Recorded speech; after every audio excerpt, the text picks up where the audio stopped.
Please follow our channel in search of light for more interesting videos. हज़रत Ayesha bint अबी बकर रज़ी अल्लाह अन्हा हज़रत अबू बकर रज़ी अल्लाह अन्हु की साहिबजादी थीं, जो रसूल अल्लाह सल्लल्लाहु अलैहि वसल्लम के करीबी साथी थे। वो मक्का में एक मुअज़्ज़ज़ और इज़्ज़तदार घराने में पैदा हुईं।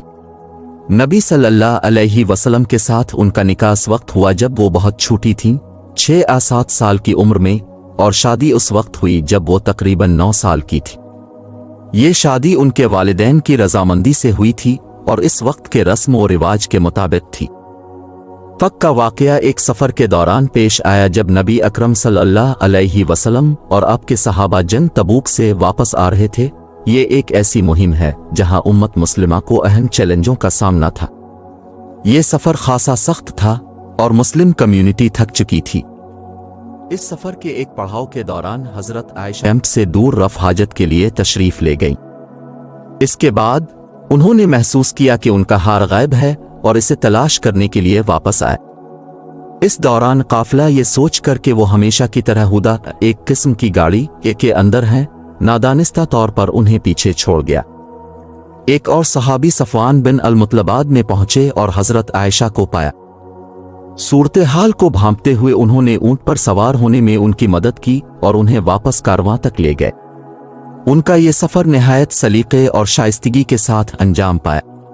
मदीना वापसी पर बाज़ मुनाफिकीन और बदनीयत लोगों में ये अफवाहें गर्दिश करने लगें कि आयशा रज़ी अल्लाह अन्हा और सफ़वान सफ़र के दौरान अकेले अकेले थे, जिसका मतलब नामुनासिब सलूक था। इस झूठे इल्ज़ाम से हज़रत आयशा रज़ी अल्लाह अन्हा और रसूल अल्लाह सल्लल्लाहु अलैहि वसल्लम दोनों को शदीद तकलीफ पहुंची। वाक़या इफ्क में हज़रत आयशा की बेगुनाही साबित करने वाली कुरानी आयत सूरा नूर है, आयत नंबर 24-11। बेशक जो लोग झूठ लेकर आए हैं वो तुम में से एक गिरोह है, इसे अपने लिए बुरा ना समझो, बल्कि ये तुम्हारे लिए अच्छा है। इनमें से हर एक के लिए वही है जो उसने गुनाह की कमाई की है, और जिसने इसका बड़ा हिस्सा अपने ऊपर ले लिया, इसके लिए बड़ा अजाब है। सूरा नूर की ये आयत इस हकीकत की तरफ इशारा करती है कि झूठ और झूठी तोहमतें फैलाने वाले मुसलमानों में से थे।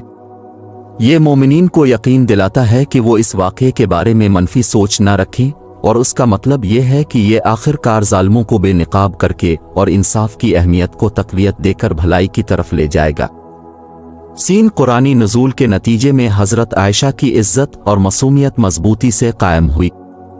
जिन लोगों ने झूठे इल्ज़ामात लगाए थे वो झूठे के तौर पर बेनिकाब हो गए और इंसाफ का बोलबाला हुआ। इस वाक़ये ने इस्लाम में सबूत, इंसाफ पसंदी और अपनी साख की हिफाजत के बारे में एक सबक का काम किया।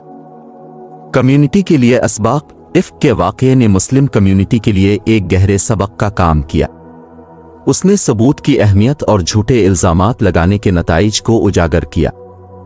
उसने मोमिनीन के दरमियान एतिमाद और इत्तिहाद की ज़रूरत पर भी जोर दिया। हज़रत आयशा का किरदार। हज़रत आयशा ने इब्तिदाई इस्लामी मुआशरा में एक अहम किरदार अदा किया, मुतअद्दिद अहादीस की तालीम और बयान की। वो इस्लामी तारीख़ में ईमान के लिए उनकी शिराकत और मोमिनों की माओं में से एक के तौर पर उनके किरदार की वजह से बहुत ज़्यादा काबिल एहतराम है। खुलासा ये कि हज़रत आयशा का नबी करीम सल्लल्लाहु अलैहि वसल्लम से निकाह और इफ्क का वाक़या इस्लामी तारीख़ के अहम वाक़यात थे। सूरा नूर 24-11 में कुरानी आयत इस्लाम में इंसाफ और सबूत की अहमियत की एक लाजवाल याद दहानी के तौर पर काम करती है। इस वाक़ये के बाद झूठे इल्ज़ामात के नताइज और मुस्लिम कम्युनिटी पर इस सबक के देरपा असरात को वाज़े करता है। हज़रत आयशा की ज़िंदगी इस्लाम के लिए इनकी लगन और उसके तहफ़्फ़ुज़ के लिए उनकी शिराकत से निशान ज़द रही। Please follow our channel in search of light for more interesting videos.